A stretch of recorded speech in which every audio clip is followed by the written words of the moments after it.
Shadows fall over my heart.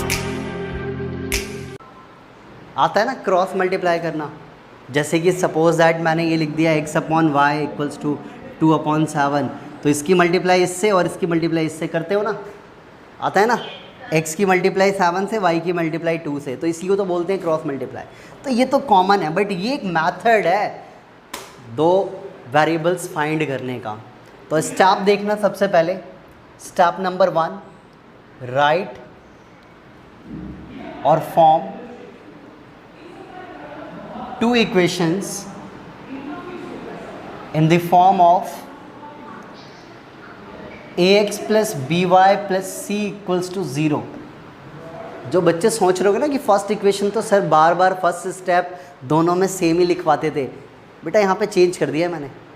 यहाँ पे आपकी जो रियल स्टैंडर्ड फॉर्म होती है टू इक्वेशंस की, टू वेरिएबल्स की, वही मैंने बिल्कुल लिया हुआ है। सी आपका ऑलवेज कहाँ पे होना चाहिए, लेफ्ट साइड में होना चाहिए, राइट साइड में 0 ही होना चाहिए। तो ध्यान रखना है कि क्रॉस मल्टीप्लिकेशन मेथड के अंदर हमारा जो कांस्टेंट टर्म है वो लेफ्ट साइड में होना चाहिए। तो स्टैंडर्ड फॉर्म देख लो इसकी कैसी होनी चाहिए, ठीक है। तो क्लियर हो गया ये वाला। अब ये जो क्रॉस मल्टीप्लिकेशन मेथड जो है ना, अभी तक आपने क्या देखा, सब्स्टिट्यूशन और एलिमिनेशन दोनों में क्या होता था, दो इक्वेशंस होती थी। सब्स्टिट्यूशन कहता है किसी से एक टर्म की वैल्यू निकालो, दूसरे में पुट करो, और फिर उसकी वैल्यू आ गई तो किसी थर्ड इक्वेशन में पुट कर दो, आंसर आ जाएगा। एलिमिनेशन कहता है कि वेरिएबल को सेम करके आप सॉल्व कर लो, आपका आंसर आ जाएगा। बट ये जो मेथड है ये आपको एक फॉर्मूला देता है, फिक्स्ड फार्मूला है, उस फार्मूले पे सिर्फ वैल्यू पुट करनी है। तो आखिर ये फार्मूला होता क्या है, तो बहुत ध्यान से देखना कि क्रॉस मल्टीप्लिकेशन मेथड में क्या फार्मूला है जिससे हम x और y की वैल्यू फाइंड कर सकते हैं। तो x निकालने का एक फार्मूला है, फिर y निकालने का भी एक फार्मूला है। इक्वल टू में हम 1 रखेंगे, इक्वल टू में हम क्या रखेंगे, 1 रखेंगे, ठीक है। इक्वल टू में हम 1 रखते हैं। तो ये x निकालने का फार्मूला क्या होता है, इससे पहले आप एक चीज़ और, सॉरी एक चीज़ और भी नोट करेंगे हम, कि हमारी जो इक्वेशंस होंगी बच्चों वो किस फॉर्म में होती है, by plus c1 equals to 0, ये फर्स्ट इक्वेशन होगी, और a2x plus b2y plus c2 equals to 0, यही तो होंगी इस फॉर्म में दो इक्वेशंस आपकी जो इक्वेशंस होंगी वो ऑलवेज इन्हीं दो फॉर्म्स में होंगी, a1 b1 c1 a2 b2 c2। इस फॉर्म में आप हमेशा अपनी इक्वेशन रेडी रखोगे। उसके बाद ये फार्मूला जो फिक्स फार्मूला है ये आपको याद करना है, और बनाने की जो मैं ट्रिक बता रहा हूँ उसको कॉपी करना है। तो x निकालने का क्या फार्मूला है, y निकालने का क्या फार्मूला है, और एक 1 रखते हैं हम। ये जो x, y और 1 निकालने का जो कॉन्सेप्ट है ना, अगर कोई बच्चा मुझसे फॉर्मेशन सीखना चाहता है इस फॉर्मूले की, तो मेरा एक ट्रिक है, left right left, left right left, ठीक है जी। लेफ्ट राइट लेफ्ट ये होता क्या है, अभी आपको अब समझ आएगा कि ये लेफ्ट राइट लेफ्ट होता क्या है। देखो ध्यान से, आपको सबसे पहले x निकालना है। तो x जो होता है वो कहाँ पर होता है, इनमें कहाँ पर x होता है, किसके पास, a b c किसके पास होता है, a के पास होता है। तो आप उसको है ना ऐसे छुपा लिया करो। अगर आपको x निकालना है तो x वाले को आप छुपा लो, बचा क्या आपके पास, b1y, और ये टर्म्स बच गई। अब इसकी क्या करनी है, मेथड का नाम है क्रॉस मल्टीप्लाई, यानी इनकी करनी है क्रॉस मल्टीप्लाई। क्रॉस मल्टीप्लाई करना कैसे है, वो इस ट्रिक से करना है, यानी कि L फॉर लेफ्ट साइड से शुरुआत करनी है। तो आपने इसको छुपा लिया, लेफ्ट साइड मतलब कि b1 की मल्टीप्लाई c2 से करनी है, b1 की मल्टीप्लाई c2 से करनी है, और बीच में आता है minus. Once again left side से शुरुआत करनी है, b2 की मल्टीप्लाई c1 से, b2 की मल्टीप्लाई c1 से। याद हो गया कि जिसको निकालना है उसको आप छुपा लो और क्रॉस मल्टीप्लाई करा दो, बीच में माइनस आएगा। क्रॉस मल्टीप्लाई चलेगा कैसे, लेफ्ट राइट लेफ्ट के कॉम्बिनेशन पे चलेगा, लेफ्ट राइट लेफ्ट के कॉम्बिनेशन पे। अब y निकालना है तो y वाले को छुपा लो, और y वाले को छुपा लिया तो अब क्या कहता है, राइट साइड से शुरुआत करनी है। तो राइट साइड में कौन सा वेरिएबल है, c1, c1 की मल्टीप्लाई किससे हो जाएगी, a2 से, और c2 की मल्टीप्लाई किससे हो जाएगी, A1 से। समझ आया? देख लो बनाना कितना आसान है। अब 1 के लिए क्या करना है, वंस अगेन लेफ्ट साइड से शुरुआत करनी है। तो आप C वाले को छुपा दो, बचा क्या A और B, और शुरुआत लेफ्ट साइड से करनी है। तो A1 B2 minus A2 B1, ये तो मेरा फॉर्मेशन का वे है जिससे आपका कभी भी ये फॉर्मूला गलत नहीं होगा, आप बना लोगे इस फॉर्मूले को। बट इसकी एक ट्रिक भी है, अगर वो ट्रिक बता दूंगा तो आप कहोगे कौन बनाएगा सर लेफ़्ट राइट लेफ़्ट, जो आप इतना कुछ बता रहे हो, ये तो बहुत टाइम भी लगेगा, क्या पता हम कंफ्यूज भी हो जाए। ट्रिक क्या है वो देखो। अब इसको आप ऐसे भी याद कर सकते हो, x निकालना है तो इसको तो छुपा दिया था, बचा क्या b और c, तो यानी BC लिख दो, माइनस इधर भी BC लिख दो। y है c पे ख़त्म तो CA माइनस CA, A पे ख़त्म AB माइनस AB लिख दो, और सब में पता है क्या लगा दो, 12 21 12 21 12 21। देख लो मैच हो रहा है, 12 21 12 21 12 21। तो आपकी मर्जी है, आप 12 21 12 21 के कॉन्सेप्ट से याद रखो या लेफ़्ट राइट लेफ़्ट से कैसे फॉर्म किया है मैंने, ये दोनों बातें मैंने आपको समझा दी है। काम आपका ये है कि ये फॉर्मूला कैसे भी करके इस मेथड के लिए याद करना ही है। तो अब आप ये फॉर्मूला बना लोगे सारे बच्चे? इशिका? हाँ बिल्कुल, जब भी कभी क्रॉस मल्टीप्लिकेशन मेथड लिखा है यही कॉन्सेप्ट यूज़ करना है, बट इक्वेशन हमारी इस फॉर्म में होनी चाहिए, C1 हमेशा इधर होना चाहिए। तो ये फॉर्मूला आप बनाने की ट्रिक याद हुई है, ये फॉर्मेशन? कितने बच्चों को ये ट्रिक याद होगी 12 21 12?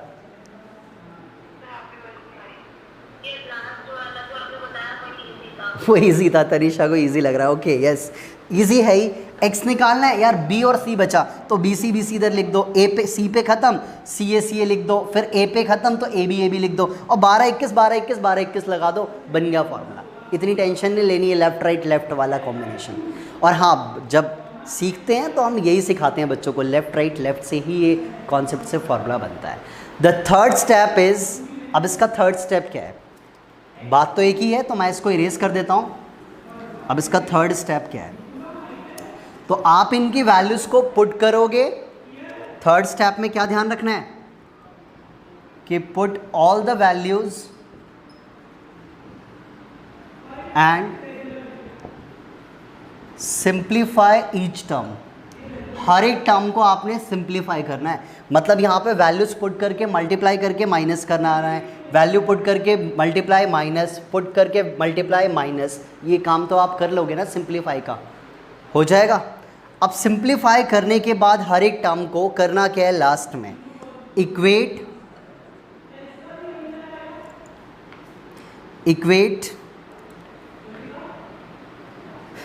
x and y with 1। x और y को इस 1 वाले टर्म के साथ क्या करना है, इक्वेट करना है। अब ये स्टेप थोड़ा सा बच्चों को लग रहा होगा सर ने क्या लिख दिया यार, ये कैसे होगा। सपोज करो कि इसको सॉल्व करते करते बच्चों आपका आंसर आ गया x/6, ठीक है जी। इसको सॉल्व करते करते आंसर आ गया y/2, और इसको सॉल्व करते करते आंसर आ गया y/4, 1/4, ये 1 समथिंग ही आएगा ऑलवेज। तो मैंने क्या बोला, इक्वेट करना है। इक्वेट का मतलब तो यार ये चीज़ तो आपको पता है कि ये 2 = 2 है, तो ये इक्वल टू ये सॉल्व करना पड़ेगा, बीच में लाइन खींच देना, x/6 = 1/4। तो यहाँ से आपका क्या आंसर आ जाएगा, x = 6/4, 3/2 आ गया। तो x की वैल्यू कितनी आ जाएगी, 3/2। y के लिए भी ऐसे ही करना है, y/2 = 1/4, तो y की वैल्यू भी कितनी आ गई, 2/4, इट मीन्स 1/2। तो ये बात आपको पहले समझ आ गया कि लास्ट स्टेप करना क्या है जब आपका इस तरीके। ठीक है स्नेहा, मैं बताता हूँ। मैंने ये बात बोली कि इसको सिंप्लीफाई करके, सपोज़ आपका आंसर x/6 आया, इसको सॉल्व करके y/2 आया, इसको सॉल्व करके 1/4 आया। तो करना क्या है, एक बार इसको भी इसके लिए सॉल्व करना है और इसको भी इसके इक्वेट में सॉल्व करना है, बस यही तो करना है। ये इक्वल टू ये रख के सॉल्व करा, x की वैल्यू आ गई, ये इक्वल टू ये रख के सॉल्व करा, y की वैल्यू आ गई। तो ये इक्वेटिंग करने का स्टेप लास्ट वाला वैष्णवी समझ आया आपको? वैष्णवी देखो, ये तो मैंने एक फॉर्मूला बताया, मेन चीज़ क्या है यार, ये याद करना। ये याद करके अभी मैं क्वेश्चन करके दिखाऊंगा तो आपको समझ आएगा ना, ऐसे कैसे समझ आ जाएगा। मैंने तो ये फॉर्मेशन बता दी क्रॉस मल्टीप्लिकेशन की, अब मैं आपके सामने एक क्वेश्चन लेता हूँ, वो करके दिखाता हूँ ताकि आपको परफेक्ट हो जाए यार ये मेथड करना कैसे है। सबसे पहले आप अपने नोटबुक में ये वाला पूरा ये 4 स्टेप आप पहले नोट कर लो अच्छे से, ठीक है। फॉर्मूला याद हो गया सबको? 12-21 के टर्म्स में देखो, बहुत ही इजी ट्रिक बताइए। ऐसे हर एक चैप्टर में कुछ ना कुछ एक नई ट्रिक बताते ही जाऊंगा, मतलब कि जहाँ से बच्चों को कोई भी फॉर्मूला याद करना आसान लगे, ठीक है। तो ये 12-21 के कॉन्सेप्ट पे चल रहा है, और लिखने का तरीका भी मैंने सिखाया कैसे लिखना है। एक्स है तो BC लिख दो, वाई है तो जहाँ ख़त्म वहीं से शुरुआत कर दो ना, CA ए पे ख़त्म, AB और सब में लगा दो 12-21। फॉर्मूला याद करना बड़ा आसान है। नमन फॉर्मूला याद हो जाएगा? ओके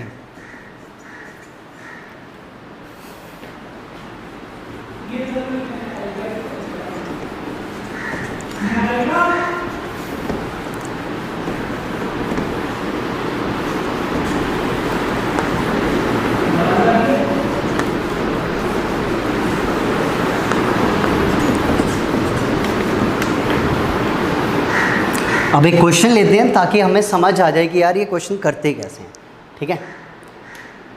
तो ध्यान से आप देखना एक क्वेश्चन, एग्जाम्पल के लिए क्वेश्चन लेता हूँ मैं।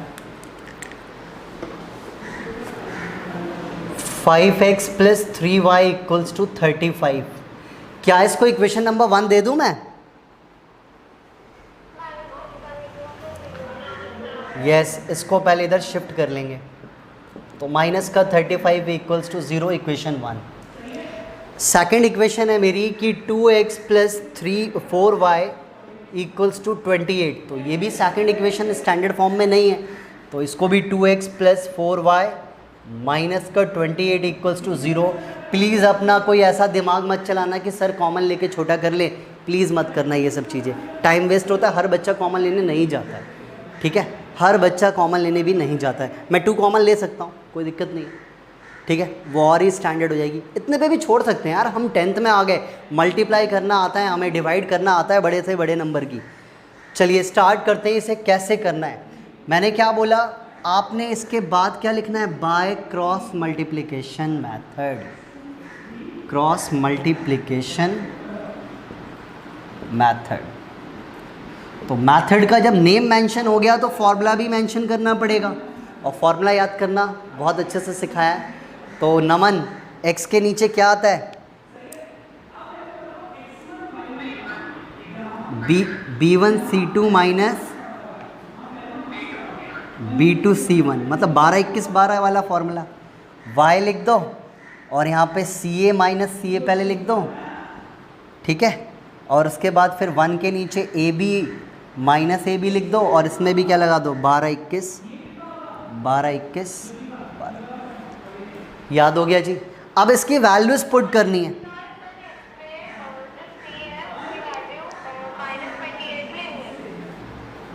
हाँ, -28 लेंगे, तभी तो मैंने इधर लेके आया हूँ वेदिता।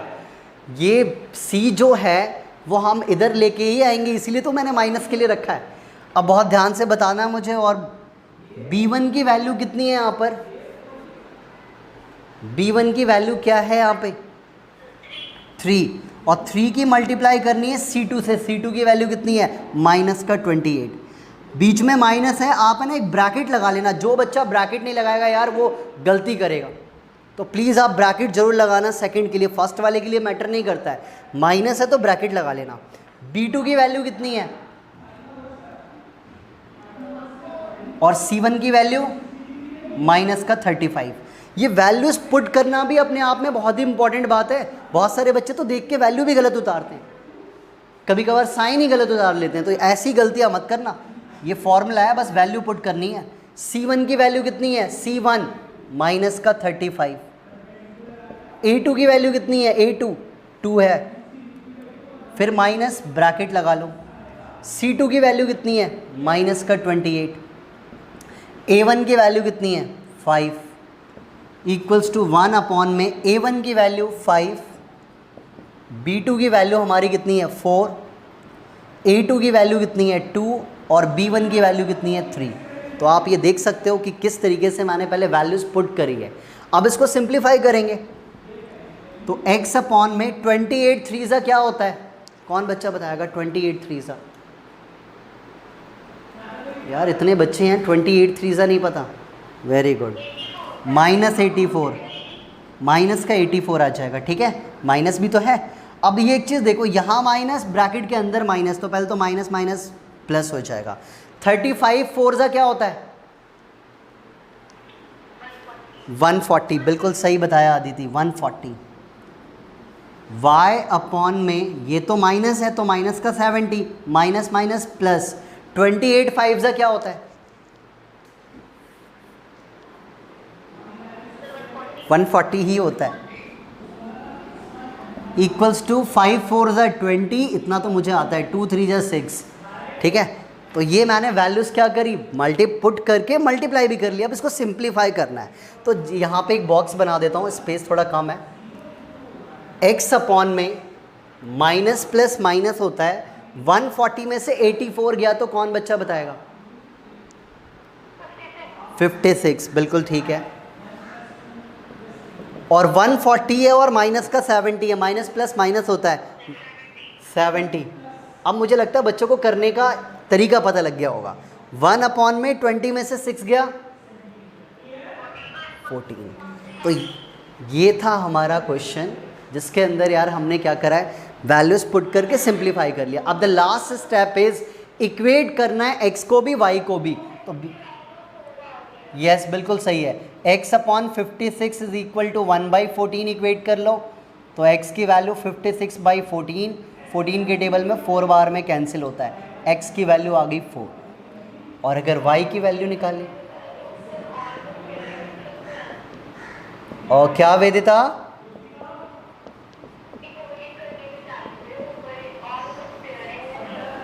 हाँ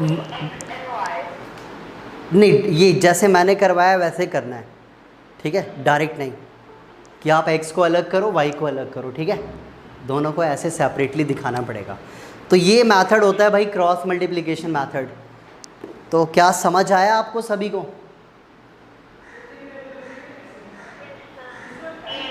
देख लो, सबसे पहले स्टैंडर्ड फॉर्म में इक्वेशंस लिखनी है, c हमेशा इधर आएगा, चाहे वो बेशक माइनस का हो, कोई दिक्कत नहीं है।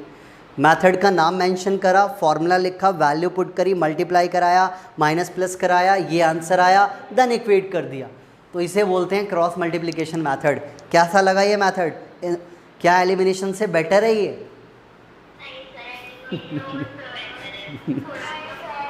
देखो ये मुझे तो बिल्कुल भी भाता नहीं है ये और सब्स्टिट्यूशन कभी भी यार, क्योंकि इनमें ना टाइम लगता है। अगर एक भी गलत हो गया, वैसे तो देखो मैंने ट्रिक बता दी है, कभी गलत होगा ही नहीं, 12 21 12 की ट्रिक है तो कभी भी गलत नहीं होगा।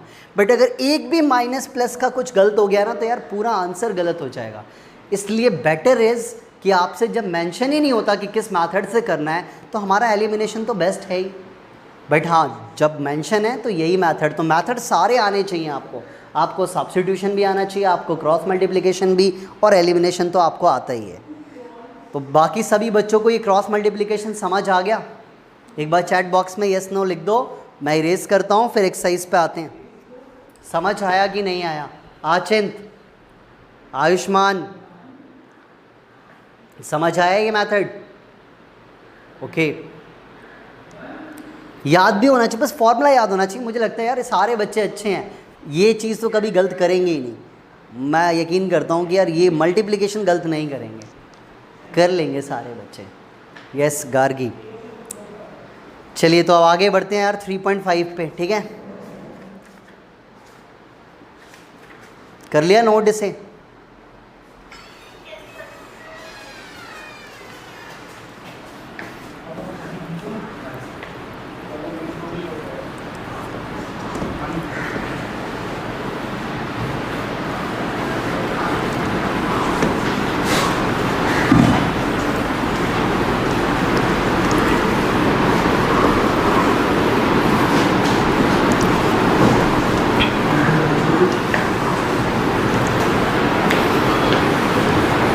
स्नेहा आपको समझ आ गया ये इक्वेट कैसे करते हैं?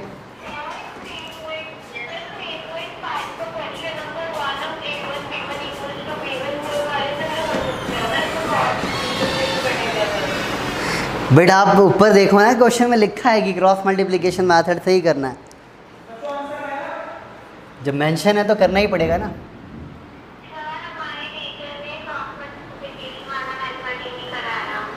कौन है वैष्णवी?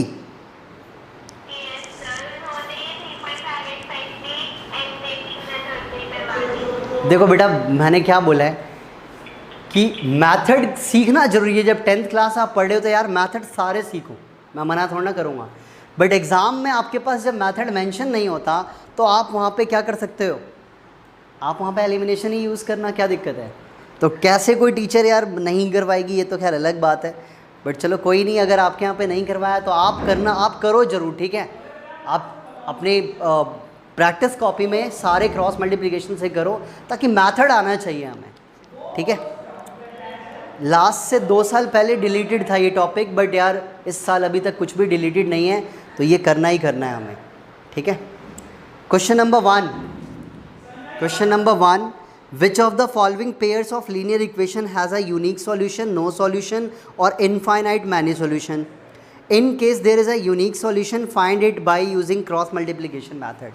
ये जो क्वेश्चन है वो बिल्कुल 3.2 के जैसा है।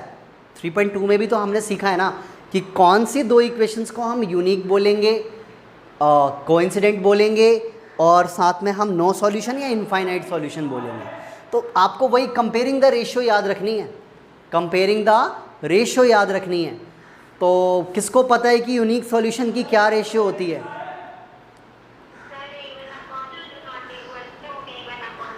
बिल्कुल सही है, शुरू के 2 इक्वल नहीं होते हैं, तो करना तो पड़ेगा हमें। तो पहले तो चेक करना है, अगर यूनिक होगा तभी आगे सॉल्व करना है, अदरवाइज नहीं करना। आचिंत है फर्स्ट वाला,